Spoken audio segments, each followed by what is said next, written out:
1735. Grande despertamento sob a liderança de Jonathan Edwards. Em 1630, 10 anos após o pequeno grupo de peregrinos ter se estabelecido em Plymouth, uma grande imigração de puritanos deu início ao estabelecimento de uma comunidade cristã em Massachusetts. Esses puritanos, mais prósperos nas questões materiais do que os pais peregrinos, diferiam deles também com relação às suas intenções de irem à terra deserta, despovoada da América. Eles esperavam estabelecer uma sociedade baseada na Bíblia, que serviria como exemplo para que a Inglaterra seguisse com relação às questões da reforma e da renovação. Como seu governador, John Winthrop, escreveu: "Devemos considerar que seremos como uma cidade sobre a colina em que os olhos de todo o povo estará sobre nós." Porém, à medida que a comunidade puritana crescia e prosperava, declinavam os propósitos religiosos originais daquele estabelecimento. A segunda e a terceira gerações ficaram mais preocupadas com as coisas deste mundo do que com o estabelecimento do reino de Deus na América. Os fiéis assistiam a tudo e alguns deploravam o desenrolar dos fatos. A ideia puritana de que a nova terra era o lugar ideal para desenvolver uma comunidade santa morria lentamente.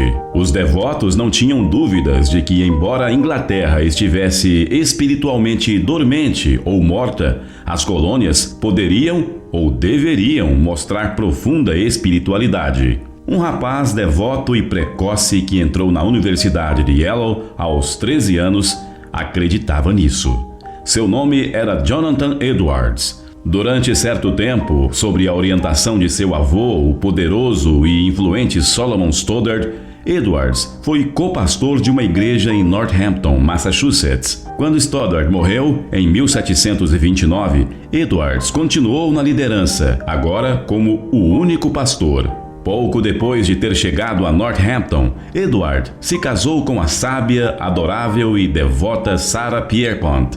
Apesar de Edward ter muitos filhos e pastorear sua igreja, ele de alguma maneira encontrou tempo para produzir alguns dos textos teológicos mais importantes do mundo. Sua teologia foi influenciada tanto pelo vasto conhecimento obtido por meio de leituras, quanto pelas dramáticas mudanças que ocorreram na vida das igrejas nas quais pregava. Bebendo profundamente das fontes do calvinismo, Edwards naturalmente acreditava na doutrina da eleição. Embora aceitasse que Deus escolhe quem deveria ser salvo e quem não seria, Edwards queria que todo o mundo fizesse parte dos eleitos. Sabia que isso não poderia acontecer, mas insistia em que os pastores deveriam pregar sobre a gravidade do pecado e a necessidade de o coração se voltar para Deus. Caso contrário, dizia ele, os pastores fracassariam em sua tarefa e ele só precisava se voltar para o apático clero da Nova Inglaterra para encontrar alguns exemplos. Quando pregou o sermão "Deus glorificado na dependência do homem"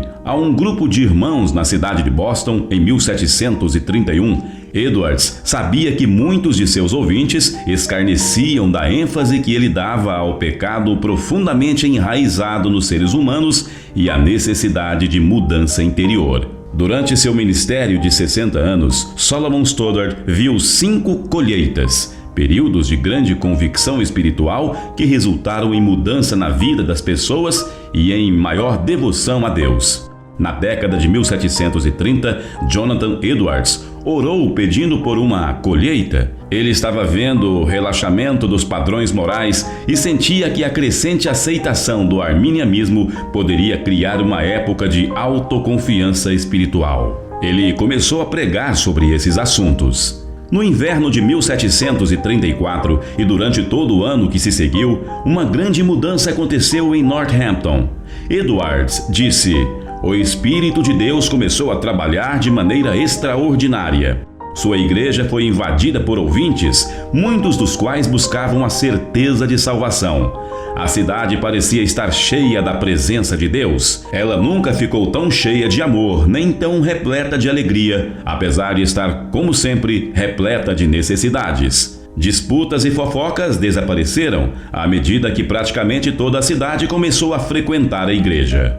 O homem que orara e pregara a favor de um reavivamento para aquela cidade, no entanto, não possuía técnicas vistosas de pregação.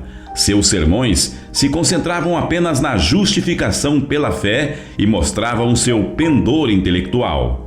Embora seja possível que ele não tenha usado nenhum dos métodos que apelavam para as emoções, Edwards recebia uma resposta emocional. Os críticos ridicularizavam as lamúrias e as contorções do corpo que às vezes acompanhavam sua pregação de avivamento. Mais tarde, quando escreveu sobre o grande avivamento, Edwards chegou a admitir que aquele acontecimento levou a alguns excessos emocionais, mas que, de modo geral, foram evidência do Espírito de Deus movendo o coração humano.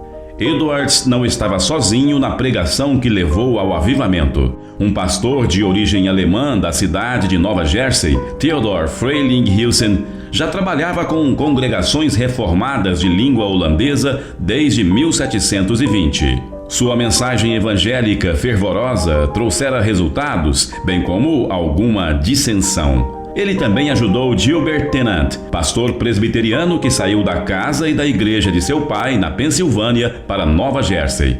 Gilbert e seus irmãos, William, Jr., John e Charles, se tornaram vibrantes pastores e evangelistas na cidade de Nova Jersey. O homem que uniu os dois reavivamentos foi George Whitefield, ministro anglicano e amigo de John Wesley, que começou a pregar nos Estados Unidos em 1738. Ele não se importava muito com os laços denominacionais, pois só a causa de Cristo era importante para ele. Viajou incansavelmente por todos os estados pregando uma mensagem de arrependimento. Sob sua influência, toda a nação passou a experimentar um avivamento.